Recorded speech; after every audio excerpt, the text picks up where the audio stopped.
안녕하세요. 마미살롱 강쌤입니다. 오늘은 배도라지 집에 대해서 얘기해 볼게요. 한의원에 잦은 감기로 찾아오는 아이들을 보면 대부분 배도라지 집을 먹고 있습니다. 1년 내내 매일 먹는 아이도 있더라고요. 이렇게 대중화되어 있는 배도라지 집, 1년 내내 계속 먹을 만큼 좋은지, 효과가 있을지 한번 팩트 체크 해볼게요. 먼저 배와 도라지의 효능에 대해서 알아보겠습니다. 배는 생진윤조, 청열 화담의 작용이 있다고 알려져 있습니다. 그러니까 생진, 진액을 만든다, 윤조, 건조한 걸 윤택하게 한다, 청열, 열을 끈다, 화담, 담을 삭힌다.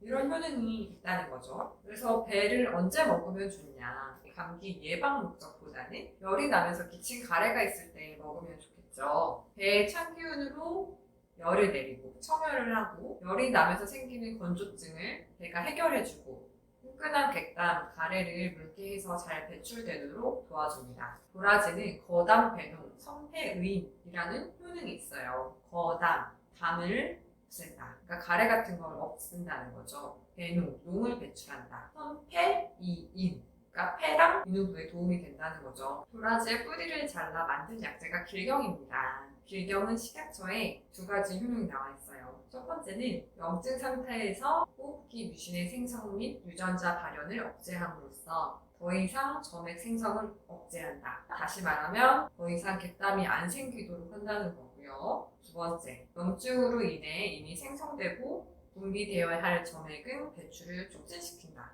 그러니까 가래가 잘 배출되도록 돕습니다. 이 길경의 학명은 플라티코도니스 라딕스인데요. 길경의 학명을 딴 플라티코딘이라는 물질이 있습니다. 플라티코딘이 면역 반응에 관여를 합니다. 면역 세포들 중에서 특히 호중구와 대식세포가 잘 싸울 수 있도록 돕습니다. 병원균이 점막을 통해서 들어오면 면역세포들이 국지전을 잘 치르도록 돕습니다. 이게 무슨 말이냐면요. 북한에서 병사가 한 명이 내려왔어요.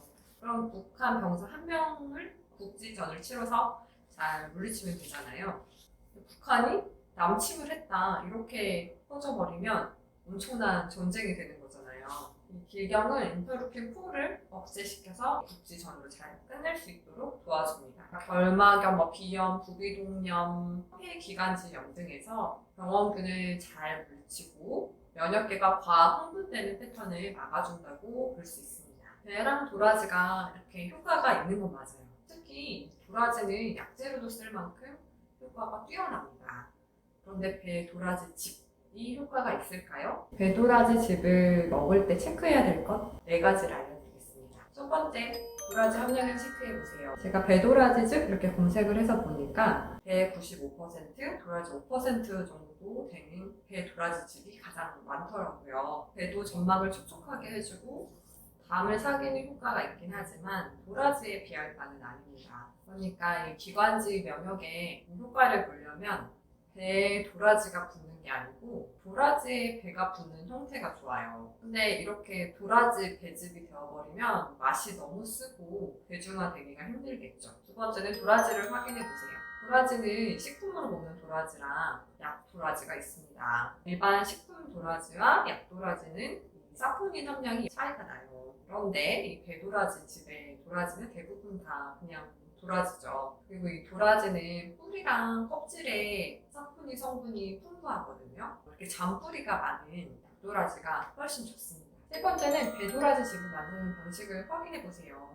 배도라지 즙을 만드는 방식은 크게 두 가지가 있습니다. 바로 과채 주스와 액상차인데요. 과채 주스는 짠해서 만드는 거예요. 액상차는 물을 넣어서 끓여서 만드는 거예요. 배 도라지 즙 광고를 보면 100% 원물, 배랑 도라지를 100% 착즙해서 과채 주스가 더 좋다 이렇게 광고를 하거든요. 사실 이거는 완전히 맞진 않는 말이에요. 배는 수분 함량이 높아서 착즙이 가능하지만 도라지는 즙을 내기가 힘듭니다. 배의 95%, 도라지 5% 해서 착즙을 냈을 때 그 안에 도라지 즙은 얼마나 있을까요? 생각해 봐야 될 문제인 것 같습니다. 그리고 이 배랑 도라지는 열을 가했을 때 효과가 더 커집니다. 이 좀 높은 온도에서 배에 루테올린, 도라지 호닌이 더 잘 용출되어서 나옵니다. 특히 도라지는 물에 끓여 먹거나 이렇게 한약으로 청전했을 때 더 큰 효과가 있습니다. 쌍차라고 무조건 다 나쁜 게 아니에요. 굳이 둘 중 고르라면 배는 과채 주스가 더 좋을 것 같고 도라지는 액상차 형식이 더 좋습니다. 제일 좋은 건 배랑 도라지를 통째로 열을 가해서 먹는 게 더 좋습니다. 배도 배 껍질에 루테올린 성분이 더 많고요. 도라지도 껍질에 사포닌 성분이 더 많습니다. 그래서 껍질을 포함해서 열을 가해서 먹는 방법은 배숙이 있겠고 도라지청, 도라지고가 있겠죠. 네 번째, 당류를 확인해 보세요.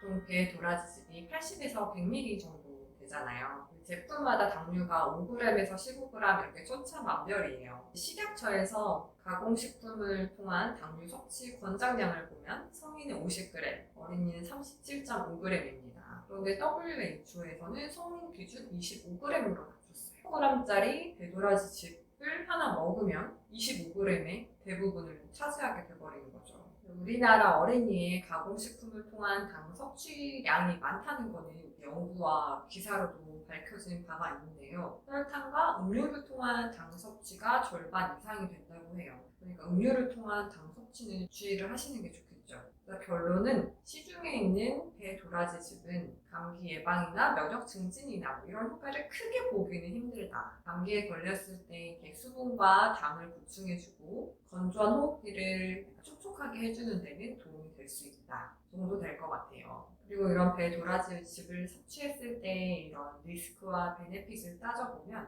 당류 섭취라는 리스크는 분명하잖아요. 탄산음료나 다른 더 달콤한 주스를 먹는 것보다는 물론 낫겠지만 1년 내내 정복하지는 말라는 말씀입니다. 배 도라지즙이 나쁘다가 아니고 여러분이 생각하는 그런 목적을 가지고 계속 먹일 만한 그런 식품은 아니라는 거죠. 여러분 환절기 건강 유의하시고 우리 아이들도 건강한